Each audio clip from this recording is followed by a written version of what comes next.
नमस्ते दोस्तों, स्वागत है आप सभी का एक नई वीडियो में। जब आप गे शब्द सुनते हैं तो आपके दिमाग में पहली छवि क्या आती है? शायद कोई ऐसा जो बहुत सजे धजे कपड़े पहनता हो या जिसका बात करने का तरीका महिलाओं जैसा हो। समस्या यह है कि फिल्में और सोशल मीडिया अक्सर समलैंगिक पुरुषों को एक ही रंग में दिखाते हैं, जबकि असलियत इससे कोसों दूर है। आज का उद्देश्य, आज हम उन दीवारों को तोड़ेंगे जो कहती हैं कि समलैंगिक पुरुष असली मर्द नहीं होते। समलैंगिकता एक आकर्षण, अट्रैक्शन है, कोई व्यवहार या ड्रेस कोड नहीं। आप दाढ़ी रख सकते हैं, हैवी लिफ्टिंग कर सकते हैं और फिर भी समलैंगिक हो सकते हैं। उसी तरह फेमिनिन होना भी गलत नहीं है, लेकिन वह एकमात्र पहचान नहीं है।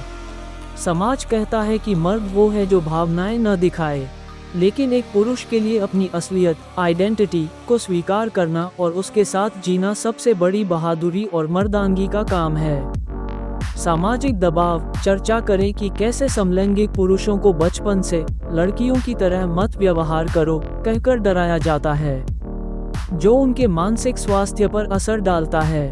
मर्दानगी किसी को प्यार करने के तरीके से तय नहीं होती, बल्कि आपके चरित्र और ईमानदारी से तय होती है।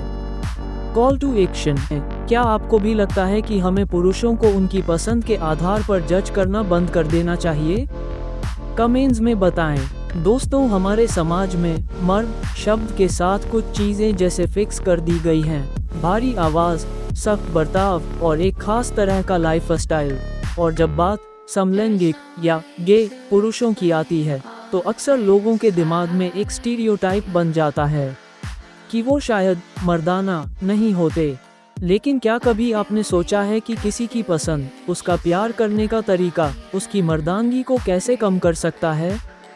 सच्चाई तो ये है कि एक समलैंगिक पुरुष आपका जिम पार्टनर हो सकता है, आपका डॉक्टर हो सकता है, सरहद पर खड़ा जवान हो सकता है, या वो सख्त दिखने वाला पिता भी हो सकता है जिसने समाज के डर से अपनी पहचान को एक बक्से में बंद कर रखा है। आज का वीडियो किसी को नीचा दिखाने के लिए नहीं, बल्कि उस चश्मे को साफ करने के लिए है जिससे हम दुनिया को देखते हैं।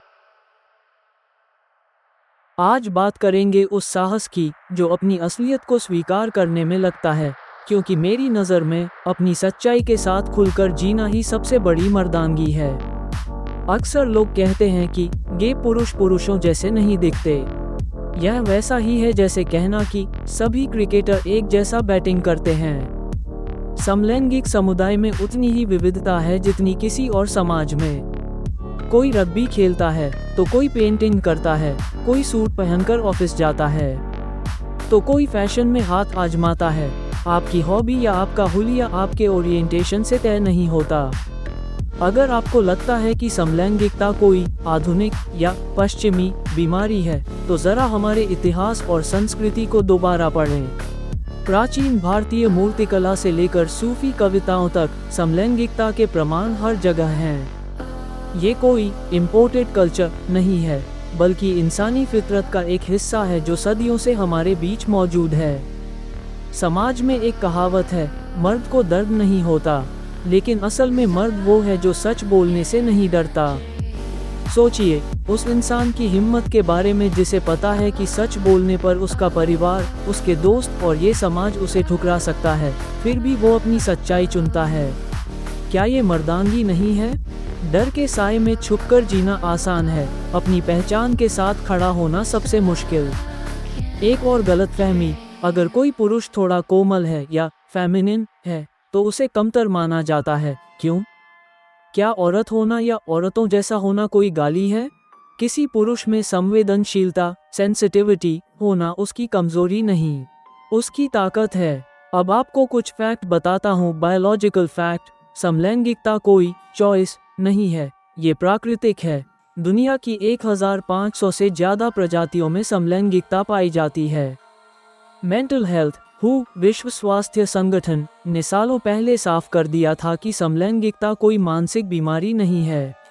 लीगल स्टेटस, भारत के सुप्रीम कोर्ट ने धारा 377 को हटाकर यह साफ कर दिया है कि अपनी पसंद का पार्टनर चुनना हर भारतीय का संवैधानिक अधिकार है।